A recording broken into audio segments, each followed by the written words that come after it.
ইনকিলাব মঞ্চের মুখপাত্র ওসমান হাদী অত্যন্ত সংকটাপন্ন অবস্থায় রাজধানীর একটি হাসপাতালে চিকিৎসাধীন। ২৪ ঘন্টা আগে তাকে হত্যার উদ্দেশ্যে তার উপরে গুলি চালানো হয়। এই ঘটনার পরে রাজনীতির মাঠ গরম, পাল্টাপাল্টি বক্তব্য, পুলিশ এবং অন্যান্য আইনশৃঙ্খলা বাহিনীর তদন্ত, সব কিছু মিলে জাতীয় এই ইস্যু নিয়ে নানান ধরনের কথা চলছে সবখানে, হোক সেটা সামাজিক যোগাযোগ মাধ্যম কিংবা চায়ের দোকান। এই পুরো বিষয়টি নিয়েই আমরা কথা বলবো চর্চার বিশেষ প্রতিনিধি সামদানি হক নাজুমের সঙ্গে। নাজুম, আপনাকে স্বাগত। ধন্যবাদ। নাজুম, গতকালকে আমরা ঘটনার পরপরই আমরা দুজনেই বসে কথা বলছিলাম। আজকে একটা বিষয় শুরুতেই আপনার কাছে আমি একটু জানতে চাই।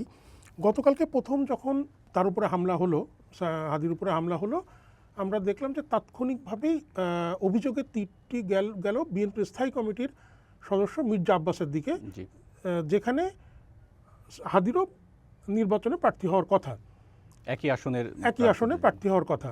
এবং ফেসবুকে নানান ধরনের আলোচনা, খুবই গুরুত্বপূর্ণ নেতারা এটা নিয়ে কথা বলছেন তাকে দোষারোপ করে।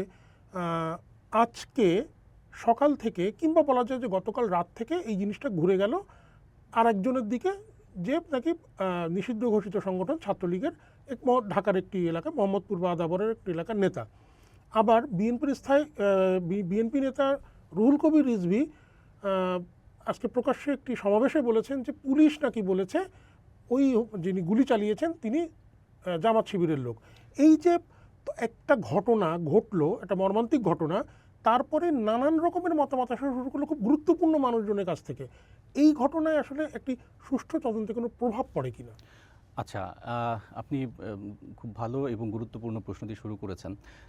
এটিকে যদি বলতে হয়, এটি আসলে একটি জটিল প্রক্রিয়া। কেন বলছি, সেটা হচ্ছে একটা ঘটনা ঘটেছে, সেটার তদন্ত করার দায়িত্বপ্রাপ্ত সংস্থা আছে, যাদের উপর দায় বর্তায়, তারা তদন্ত করবেন। একাধিক সংস্থা আছে, আমরা যাদেরকে আইনশৃঙ্খলা রক্ষাকারী বাহিনী হিসেবে বলে থাকি। প্রথমে পুলিশ, তারপরে তাদের জন্য সহযোগী হিসেবে আছে ছায়াতদন্ত করবে র্যাব, পিবিআই আছে, গোয়েন্দা পুলিশ আছে। তো এতগুলো সংস্থা কেন? আসলে তারা আসলে তাদের কাজটুকু করবে। আপনি সাংবাদিকতা করছেন, আপনার কাজ সাংবাদিকতা করা। তো যারা রাজনীতি করছেন আসলে তাদের কাজটা আসলে কি? সেই প্রশ্নের জায়গায় যদি আমরা সহজ উত্তর খুঁজতে পারি, তাহলে হয়তো এটার উত্তর খুব সহজ।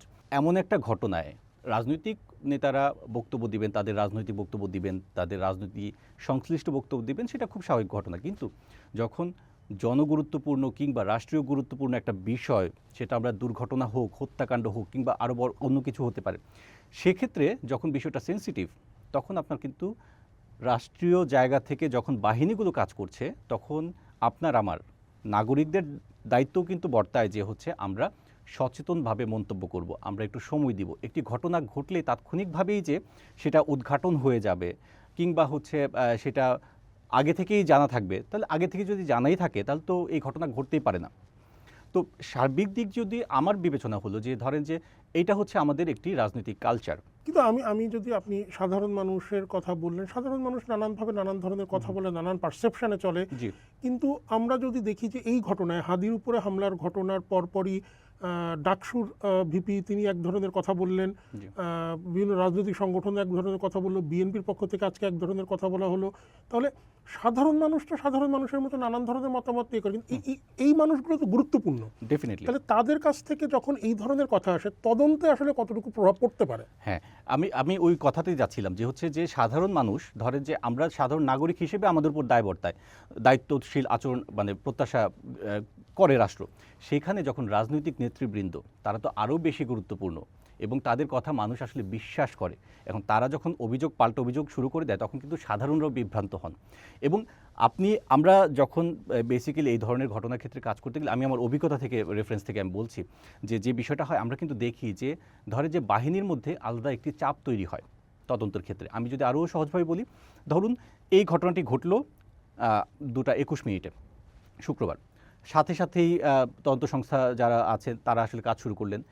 তখন আপনি যে রাজনৈতিক বক্তব্যগুলোর কথা বলছিলেন, তখন হচ্ছে কি তারা আসলে কোন মোটিভ ধরে আগাবে। কারণ হচ্ছে দেখেন, এখানে রাজনৈতিক বক্তব্য কিন্তু সাধারণ মানুষের চেয়েও বেশি প্রেশার তৈরি করে। কেন করে? কারণ হচ্ছে তাদের একটা নিজেদের একটা যোগাযোগ থাকে। এখন ধরেন আপনি তো ধারণা করতেই পারেন যে ধরে যে ব্যক্তি হয়তো ওপেন এয়ারে বলে ফেলছে যে হচ্ছে অমুক দায়ী এটার জন্য, সে ব্যক্তি কিন্তু একটি ফোন কলও করতে পারেন যিনি আসলে এই তদন্তের সাথে জড়িত আছেন, তাকে হয়তো এই প্রেশারটাও দিতে পারে যে হচ্ছে আপনি কেন অমুককে ধরছেন না, কিংবা অমুককে কেন আপনি সন্দেহের আওতায় আনছেন না, তাকে কেন জিজ্ঞাসাবাদ করছেন। এই প্রেশারগুলো কিন্তু আমরা কন্টিনিউয়াসলি দেখি যে কোনো ঘটনার ক্ষেত্রেই, যে রাজনৈতিক প্রভাবশালী ব্যক্তিদের একটি প্রভাব থাকে। এবং যেটি আপনি বলছেন যে তদন্তে প্রভাব, হ্যাঁ, তদন্তে কীভাবে প্রভাব পড়ে সেটি হচ্ছে প্রাথমিকভাবে আমরা যে ঘটনার সূত্রপাত ধরে আমরা আসলে এই আলোচনায় এসেছি সেটিরও কিন্তু একটি রিলেভেন্সি আমি আসলে অ্যাড করে দিচ্ছি আপনার জন্য সহজ হবে।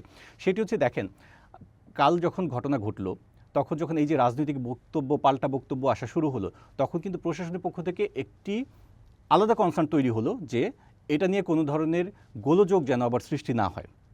সেক্ষেত্রে কি হলো, ধরেন যে তদন্ত সংস্থা কাজ করতে গিয়ে তাদের আরও একটি ইউনিটকে বাড়তি মোতায়েন করতে হচ্ছে যেন সিকিউরিটি কনসার্নের জন্য। আমরা যেটি ঢাকা মেডিকেলে দেখেছি, বাড়তি সেনা ফোর্স মোতায়েন করা হয়েছিল, পুলিশ মোতায়েন করা হয়েছিল, র্যাবের ফোর্স মোতায়েন করা হয়েছিল, সেনাবাহিনী যে কর্ডন করে রেখেছে। ডেফিনেটলি। কীভাবে ইম্প্যাক্টটা পরে দেখেন, যখন ধরেন যে একটা ক্লু পাওয়া গেল, যে ধরলাম আমি মোটরসাইকেলটা আইডেন্টিফাই হওয়ার পরে এরপরে আমি আরেকটা ক্লু ধরে আগাবো, তো তার মাঝখানে যখন বারবার পোক করা হবে, ধরেন যে আপনি কাজ করছেন একটা বিষয় নিয়ে, তো আপনাকে একজন পলিটিক্যাল লিডার বলে বসলো যে আপনি ঠিকমতো কাজ করছেন না, তখন আপনি কিন্তু ওর কাজে মনোযোগ দিতে পারবেন না। এবং আরেকটা যে বিষয়টা আমি বলতে চাচ্ছিলাম যে দেখেন, যে একটা ঘটনা ঘটলে পর্যাপ্ত সময় দিতে হয়।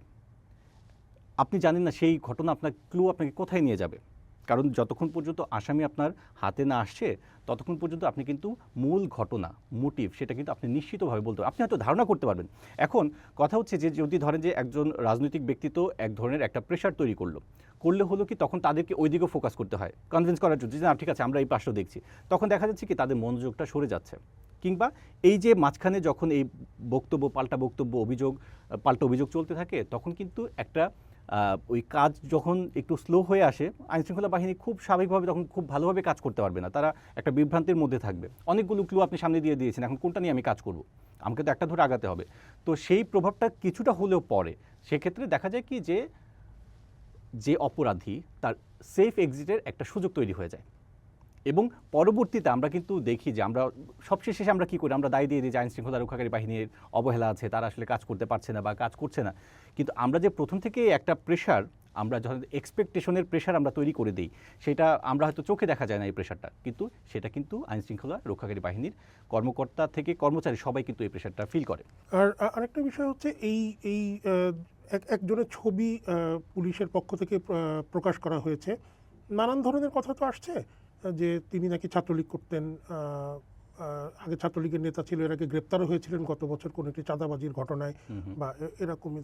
আসলে আবার আমি যদি আরেকটু পেছনে যেয়ে দেখি যে যারা এখন বিভিন্নভাবে রাজনৈতিক মতামত তৈরি করছেন, রাজনৈতিকভাবে চাপ দিচ্ছেন, ছাত্র নেতারা অনেকেই একটা সময় ছাত্রলীগের রাজনীতির সঙ্গে ছিলেন, এগুলো তো প্রকাশ্য যে নানান কারণেই তাতে থাকতে হয়েছে। তো এই ঘটনার সঙ্গে সঙ্গে একটা রাজনৈতিক দল যেটার এখন কার্যক্রম নিষিদ্ধ, বাংলাদেশ আওয়ামী লীগ বা ছাত্রলীগ তো নিষিদ্ধ সংগঠন, তাদের নামে ট্যাগটা দিয়ে দেওয়ার সঙ্গে সঙ্গে তাহলে আবার এই ব্যক্তির আসলে পরিচয়টা কি, মানে তার রাজনৈতিক পরিচয় তো গুরুত্বপূর্ণ, বা মানে আসলে তাহলে মানে প্রশ্নটা এরকম আসতে পারে যে আসলে লীগ কে? এখানে আমার পাল্টা একটি প্রশ্ন আছে, যে ধরুন যে এখন আপনার জন্য আসলে গুরুত্বপূর্ণ কোনটা, ছাত্রলীগ গুরুত্বপূর্ণ নাকি আততায়ী গুরুত্বপূর্ণ? আততায়ী অত্যন্ত গুরুত্বপূর্ণ, এত বড় একটা ঘটনা ঘটে গেল। আপনার এখন আপনি কান কোনটাকে বলবেন, মাথা কোনটাকে বলবেন, বিষয়টা আমি আসলে একটু এইভাবেই বলছি। সেটা হচ্ছে দেখেন যে আপনি একটা ভয়ঙ্কর রকমের একটি অ্যাটেম্প টু মার্ডার এখন পর্যন্ত আমরা বলতে পারি যে ঘটনা ঘটেছে, এবং জনগুরুত্বপূর্ণ একজন ব্যক্তি সেটির শিকার হয়েছে, ভিকটিম হয়েছে। তো আপনার প্রথম কাজ হচ্ছে আপনি সেই অপরাধীকে শনাক্ত করে তাকে আইনের আওতায় আনবেন। তারপরে সে ছাত্রলীগ নাকি সে অন্য কোনো কিছু, নাকি সে সন্ত্রাসী গ্রুপের সদস্য, সেটা তো আসলে খুব একটা ম্যাটার এই মুহূর্তে করে না, সেটা সাজা আপনি পরে দিতে পারবেন। আপনার মেইন কনসার্ন হচ্ছে এখন তাকে আগে ধরা, কারণ তাকে যদি না ধরতে পারেন, আপনি আসলে তাকে ছাত্রলীগ হলেও আপনি কী করতে পারবেন যদি না ধরতে পারেন।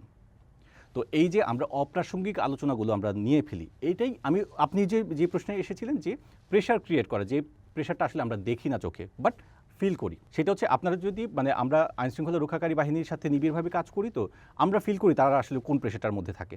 আমি আসলে জানি না এইটা বলা উচিত হচ্ছে কিনা, তারপর আমি বলি।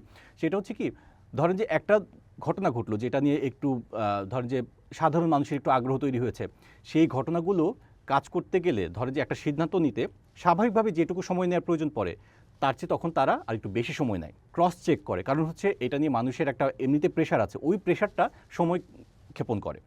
এই চ্যালেঞ্জ কিন্তু আমরা দেখেছি। তো আমি যেটা বলতে চাই যে হচ্ছে যে ধরেন যে এই যে ছাত্রলীগের কথা, আমি এই জায়গাটা একটু ক্লিয়ার করে দিই যেহেতু প্রসঙ্গ এসেছে। দেখেন, সে আমরা গতকাল রাতে এটা কনফার্ম হয়েছে, আমরা আনঅফিসিয়ালি পুলিশের কাছ থেকেও কনফার্ম হয়েছি। পুলিশ তো মনে করছে হ্যাঁ তার একটা ছাত্রলীগের ব্যাকগ্রাউন্ড আছে, কিন্তু তারা কিন্তু আমাদেরকে কনফার্ম করেনি। এই জায়গাটাতেই আমার যেটা তদন্তকারী সংস্থা এখনো আনুষ্ঠানিকভাবে কোনো বক্তব্য দেয়নি, বক্তব্য দেয়নি, শুধুমাত্র ধারণা, এবং তারা এখনো নিশ্চিত নয়। এবং ডিএমপি কমিশনার বলেছেন যে তারা চেষ্টা করছেন যত দ্রুত সম্ভব জি, তাকে গ্রেপ্তার করা হবে। এখন পর্যন্ত এইটুকুই আনুষ্ঠানিক বক্তব্য। জি। বাকি আমরা সংবাদ মাধ্যমে বা আপনিও রিপোর্ট করছেন, সেগুলো হচ্ছে নানান সূত্রের মারফতে আপনি খবর Definitely. পাচ্ছেন, সেগুলো ক্রস চেক করছেন, আপনি খবর পরিবেশন করছেন। এই যে আনুষ্ঠানিক বক্তব্য ছাড়া একটা পাল্টা বক্তব্য দিয়ে একটা পরিবেশ তৈরি করার যে চেষ্টা, সেই জায়গাতে আবার আমি তার যে ওসমান হাদি মানে একটা সংকটাপন্ন অবস্থায় জি, এই মুহূর্তে, এবং সরকারেরও যে অবস্থান এখন যে যত দ্রুত সম্ভব ওসমান হাদিকে একটু মানে তার স্বাস্থ্যের বিষয়টা চিকিৎসা বিবেচনা নিশ্চিত করে চিকিৎসা নিশ্চিত করা। প্রধান উপদেষ্টা বলেছেন প্রয়োজন হলে এবং তার যদি বিদেশে পাঠানো। পারমিট করে তার কন্ডিশন বিদেশে পাঠাবেন। সেখানে এই নানান ধরনের বক্তব্য আসছে যেটা নিয়ে আমরা কথা বললাম। আমি একটু অন্য জায়গায় যেতে চাই। গতকালকে আপনার সঙ্গে আমার সর্বশেষ যে কথা হয়েছিল সেখানে আপনি সিসিটিভি ফুটেজ বিশ্লেষণ যেভাবে তদন্ত সংস্থা করেছে আপনার সূত্রের মারফতে আপনি জেনেছেন, সেটার ধারাবাহিকতায় কিছু কথা আমরা শুনেছিলাম। সর্বশেষ অবস্থা তদন্তের মানে কোন দিকে কতটুকু জানতে পেরেছেন? আচ্ছা, সবশেষ অবস্থা যদি বলতে হয় আমি একটু পেছন থেকে আসি। সেটা হচ্ছে আমরা যখন আইনশৃঙ্খলা রক্ষাকারী বাহিনী যখন কাজ করছে আমরাও সেটার সাথে সাথে ছিলাম, অনুসরণ করছিলাম। আমরা আসলে দেখছিলাম তারা আসলে কী ফাইন্ডিংসগুলো পাচ্ছে। আমি শুরু থেকে আসি তাহলে একবারে ক্লিয়ার হয়ে যাবে বিষয়টা। তো এইটা আসলে পূর্ব পরিকল্পিত। তার আগে আমি ছোট করে জাস্ট এটুকু বলি যে রাজনৈতিক পরিচয়ের যে বিষয়টা আসছে সেটা নিয়ে এখনও শতভাগ নিশ্চিত নই আমরা কেউ, এবং হচ্ছে আমাদেরকে আইনশৃঙ্খলা রক্ষাকারী বাহিনী আনঅফিসিয়ালি যেটুকু জানিয়েছে যে হ্যাঁ তারা ধারণা করছেন ছাত্রলীগের একটা সংশ্লিষ্টতা থাকতে পারে, কিন্তু তার কি পদ ছিল, কোন সময়ে সে আসলে পদধারী ছিল, কোন ওয়ার্ড বা কোন এলাকার ছাত্রলীগের তিনি পদধারী ছিলেন, এগুলো কিন্তু এখনও রিভিল হয়নি। ওকে, শুধুমাত্র একটা খুব স্ট্রং যেটা এভিডেন্স যেটা আছে সেটা হচ্ছে গত বছর 1 বছর আগে এই সময়টাতেই তিনি চাঁদাবাজি অস্ত্র প্রদর্শন করে অর্থ লুটের একটি প্রতিষ্ঠান থেকে সেখান থেকে ওই মামলায় ওই সংশ্লিষ্ট মামলায় সে হচ্ছে গ্রেপ্তার হয়েছিল এবং তাকে র্যাব গ্রেপ্তার করেছিল। আচ্ছা, সেই ঘটনার পর সে আবার জামিনে বের হয়েছে এবং এই জায়গাগুলো নিয়ে আমরা কাজ করার চেষ্টা করছি যে আসলে কীভাবে জামিনে বের হলো, কবে বের হলো, সেটা নিশ্চয়ই আমরা জানতে পারবো সামনে। তো প্রাইমারি যে তথ্যগুলো পাওয়া গেছে যে প্রাইমারিভাবে যখন চিহ্নিত হলো যে এই হচ্ছে সেই ব্যক্তি, অর্থাৎ আমরা আরও যদি স্পেসিফিকলি বলি তার নাম হচ্ছে ফয়সাল এবং সে নিজে গুলি চালিয়েছে হাদির ওপরে। তো তাকে যখন শনাক্ত করা গেল তখন মিলে দেখা গেল অপরাধী যে ডাটাবেস থাকে পুলিশের কাছে, তো সেটিতে মিলিয়ে তার এই রেফারেন্সগুলো পাওয়া গেল। সে হচ্ছে গত বছর অ্যারেস্ট হয়েছিল। তো সেখান থেকে জামিনে বের হয়ে এসে কিছু সিগনিফিকেন্ট মুভমেন্ট আমরা পেয়েছি, যেটা হচ্ছে তদন্ত সংশ্লিষ্টরা পেয়েছেন। সেটা হচ্ছে যে এটা আসলে পূর্ব পরিকল্পিত যে হাদির উপরে, কারণ কি সেটা আমরা এখন জানি না, সেটা হয়তো তাকে অ্যারেস্ট করার পরে কিংবা তদন্তকারী সংস্থারা জানতে পারলে আমরা হয়তো জানার চেষ্টা করব। সেটা হচ্ছে যে এই পরিকল্পনাটা বেশ কয়েকদিন ধরেই নেওয়া ছিল, যে হাদিকে টার্গেট করেই নেওয়া ছিল। তো হচ্ছে আমরা যেটুকু জানতে পেরেছি সবশেষ যে রিসেন্টলি নভেম্বর মাসের 27 তারিখে তার কিন্তু চুল বড় ছিল, তার চুলগুলো আরও বড় ছিল। আমরা যে ফুটেজে দেখছি যে ছোট চুল, চশমা পরে আছে, চুলগুলো সে কেটেছে এই 27 তারিখে। তো 27 তারিখে কাটার পরে তারপরে হচ্ছে 4 তারিখে প্রথম হাদির সাথে সে মিট করে, সেটা আমরা রিপোর্টেও তুলে ধরেছি। কালচারাল যে সেন্টার আছে তাদের, তো সেখানে সে সহ আরও 3 জন 4 তারিখ রাত 8টার দিকে তারা আসে, সেখানে এসে হাদির সাথে আসলে সরাসরি কথা বলে এবং সেইখানে যে কথোপকথন হয়েছে আমরা কিছু সিসি ক্যামেরা ফুটেজ দেখেছি, ফুটেজেও কিছু কথা শোনা যাচ্ছে এবং হচ্ছে পাশাপাশি যে হাদির যে সহকর্মীরা আছে তাদের সাথে আমরা কথা বলেছি এবং পুলিশের মারফতে আমরা জেনেছি যে হচ্ছে যে প্রথম সেদিন সে আসে হাদির একজন সমর্থক, তার রাজনৈতিক মতাদর্শ সে পছন্দ করে, তার সাথে থাকতে চায় এবং সবচেয়ে বড় কথা তার নির্বাচনী ক্যাম্পেইনগুলোতে সে থাকতে চায়। আর একটু খেয়াল করে দেখবেন যে ওসমান হাদি কিন্তু ফেসবুকে খুব আহ্বান জানাচ্ছিলেন যে হচ্ছে যে যার জায়গা থেকে যেসব এলাকায় প্রচারণা চলবে সবাই সবার জায়গা থেকে উইলিংলি এসে তার জায়গায় আসতে পারবে, জনসংযোগে ক্যাম্পেইনে আসলে সংযুক্ত হতে পারবে, এটা নিয়ে হাদির কোনো সমস্যা নেই। তো ওই রেফারেন্সটাও তাকে দেওয়া হয়েছে যে আমরা ফেসবুকে দেখেছি আপনি বলেছেন আপনাকে আমাদের ভালো লাগে, আমি আপনার সাথে থাকতে চাই। তো এটা হচ্ছে 4 তারিখের ঘটনা এবং সেদিনে যে মুভমেন্ট, তারা যে 4 জন এসেছিল, ইন্টারেস্টিং বিষয় হচ্ছে সেই দিন আসলে হাদির আশপাশের কারোর আসলে কোনো ধরনের সন্দেহ হয়নি এই 4 জনকে নিয়ে, যদিও তাদের সন্দেহজনক গতিবিধি কিন্তু ছিল সেখানেই। কারণ আমরা যেটুকু দেখেছি যে হাদির সাথে যখন বসে কথা বলছে তখন নানা কথাই বলছিল, বলার এক পাশে হচ্ছে ডান পাশে ঠিক বিপরীত দিকে তার এক সহযোগী, যে আমরা যে শুটারের কথা বলছি ফয়সাল, তার এক সহযোগী ডান পাশে দাঁড়িয়েছে, আরেক সহযোগী বাম পাশে দাঁড়িয়েছে, আর চতুর্থ জন তিনি হচ্ছেন লিফটে দাঁড়িয়ে লিফটে আটকে রাখার চেষ্টা করছিলেন। মানে কেমন একটা তড়িঘড়ি যে কিছু একটা করেই চট করে চলে যাব। তো এইটা হচ্ছে আইনশৃঙ্খলা রক্ষাকারী বাহিনীরা ফুটেজটা যখন বিশ্লেষণ করলো তখন তারা এটা ধরতে পারলো যে তাহলে মোটিভটা এমন হতে পারে সেদিনও হয়তো তাদের একটা ইন্টেনশন ছিল যে কোনোভাবে যদি সুযোগ পেত, পরিস্থিতি যদি অনুকূল থাকতো, তাহলে হয়তো সেদিনই হাদিকে হয়তো অ্যাটেম্প্ট একটা নেওয়া হতো হাদিকে হামলা করার জন্য। তো সেদিন অফিসে হাদিদের যে কালচারাল সেন্টার সেখানে প্রচুর মানুষ ছিল আমরা দেখেছি। তো সেটা একটা কারণ হতে পারে, হয়তো সুযোগটা করতে পারেনি, এটা ধারণা করছে পুলিশ। এবং পরবর্তীতে আমরা যখন পুলিশ যেটা বলছে সেই ধারণা ঠিক আছে কিনা, হাদির যে সহকর্মীরা আছে তাদের সাথে কথা বলার চেষ্টা করলাম, তারাও কিন্তু একই কথা বললেন যে হ্যাঁ আমাদের তখন ডাউট হয়নি, কারণ অনেকেই আসছেন প্রচারণায় যুক্ত হওয়ার জন্য, তারাও হয়তো এসেছেন, কিন্তু এখন এই ঘটনা ঘটার পর মনে হচ্ছে না তাদের সেদিনের মুভমেন্টের মধ্যে একটু সন্দেহজনক কিছু ছিল। আপনি আজকে চর্চা.com-এ যে রিপোর্টটি করেছেন সেখানে একটা জিনিস আপনি উল্লেখ করেছেন যে হাদির যে নির্বাচনী প্রচারণা চলছে সেখানে অর্থায়নের একটি কথা এই ফয়সাল তাকে বলেছিল এবং আসলে এইটা দিয়েই কথাটা তাদের সঙ্গে মানে যোগাযোগটা শুরু হয়। না, যোগাযোগটা শুরু হয়েছে যে হচ্ছে আমি আপনার নির্বাচনী কার্যক্রমের সাথে থাকতে চাই। পরবর্তীতে যখন সেদিন সে আসলে এই অ্যাটেম্পটা নিতে পারলো না, পরবর্তীতে কৌশল হিসেবে সে এই যে অর্থ বিনিয়োগের কথাটা, অর্থাৎ অর্থ বিনিয়োগ বলতে যে আপনার নির্বাচনী কার্যক্রমে যা যা লাগে, ব্যানার, ফেস্টুন এবং হচ্ছে আরও টাকা যা লাগে নির্বাচনের জন্য, সেগুলো আমি দিব, আমি আপনার ভক্ত।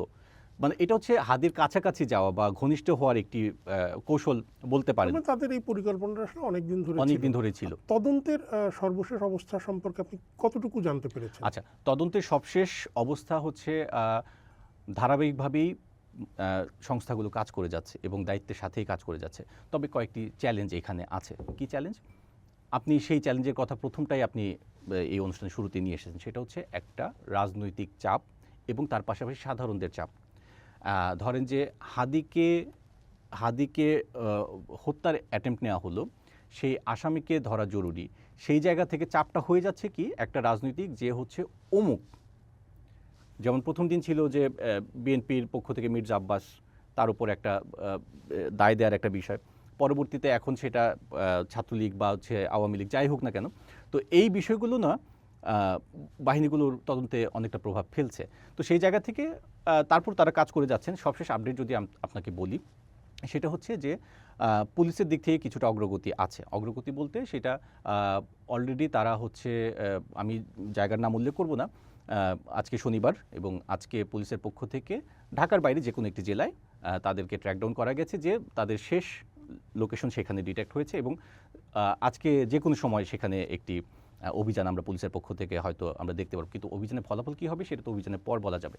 এটা হচ্ছে অগ্রগতি। আর পাশাপাশি যেটি আশঙ্কাও আছে, কিছু আশঙ্কা হচ্ছে যে ধরেন যেহেতু সে প্রফেশনাল শুটার,